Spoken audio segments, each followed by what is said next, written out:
اهلا وسهلا بيكم حبايب العمدة.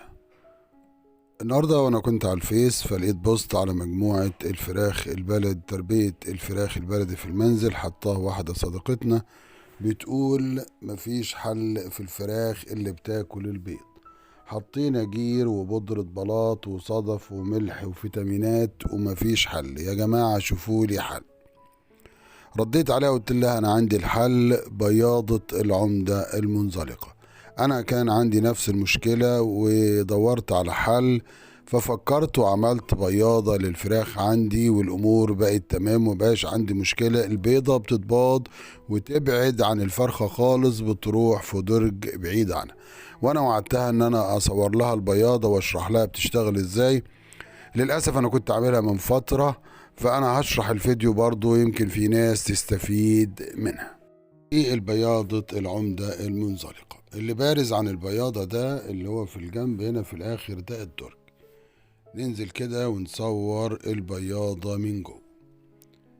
أنا هنا في البياضة عملت من بدايتها من بره هنا ارتفاعها حوالي 20 سنتي، وحط لوح ابلكاش مايل في النص. انت بتجيب اي صندوق عندك خشب، تعمل مربع خشب وتعمل فيه ميل رمب يكون فيه من 3 ل 4 سنتة، عشان البيضة تنزل من الفرخة تجري هتروح على درج البيض اللي في الجنب ده اهو.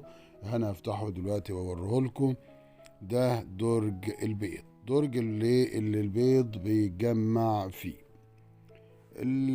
ده درج انا عندي، ممكن كان عندي درج مطبخ قديم استخدمته ومبطنه بالموكيت وموجود على الارض اهو بيتحرك وعلى الارض. انا دخلتها عند الفراخ وبفراخ باضوا فيها. هنطلع البيض بقى اللي باضوه الفراخ ونجرب على الرمب نشوف بيتحرك ازاي.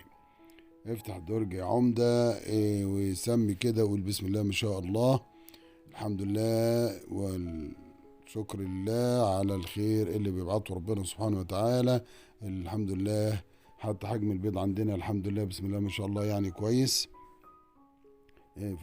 بصوا معايا بقى، ركزوا شوفوا البيضة بتجري ازاي. البيضة بتجري على الرمل في ثواني، مجرد الفرخة ما بيضتها البيضة بعدت عن الفرخة نهائي. انت موضوع بسيط جدا وموضوع سهل.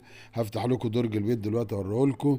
درج البيض ده انا مبطنه بموكيت. انت ممكن تجيب قش رز وتملأ الدرج ده قش رز بحيث ان البيض ما يتخبطش في بعضه وما يتكسرش. كل واحد وحسب المتوفر عنده. ممكن ما تلاقيش قش رز، ممكن تجيب قصاقيس قماش تقصصها قطع صغيرة خالص كده وتيجي مالي الدرج القش أو القماش عشان البيض وهو نازل ما يتكسرش. موضوع بسيط جدا وموضوع سهل جدا. البياضة الابلكاشة اللي انا حاططها في الميل بتبقى بعد حرف الدرج ب2 سنتي عشان البيضة تجري تنزل في قلب الدرج. البياضة المنزلقة بياضة العمدة موضوع بسيط جدا وموضوع سهل جدا، وده حل كويس عشان الفراخ اللي بتاكل البيض.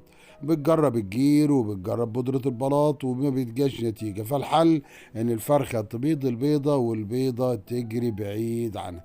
وده بالنسبة لأي حد بيربي فراخ بلدي على الأرض للبيض. الحل ده كويس جدا والبياضة دي شغالة. وعلى فكرة حجمها عندي بتخش فيها فرختين يبيضوا. أي مربع عندك اعمله واعمل فيه ميل، وموضوع بسيط جدا وان شاء الله مش هيبقى عندك مشاكل، والفراخ هتستخدمه بمنتهى الاريحيه وهتنبسط. وفي اي وقت انت لو ما شلتش البيض يوم او 2 بتفتح الدرج بسم الله ما شاء الله بتلاقي البيض متخزن فيه. بياضة العمدة المنزلقة دي بهديها لأصدقائي في جروب تربية الفراخ البلدي في المنزل، وللأستاذة سمر ناجي. أي خدمة وتحت أمرك. وشرفتينا يا أستاذة سمر أنت وزمايلك، وتحت أمركم وعلى راسي كلكم. والسلام عليكم ورحمة الله وبركاته.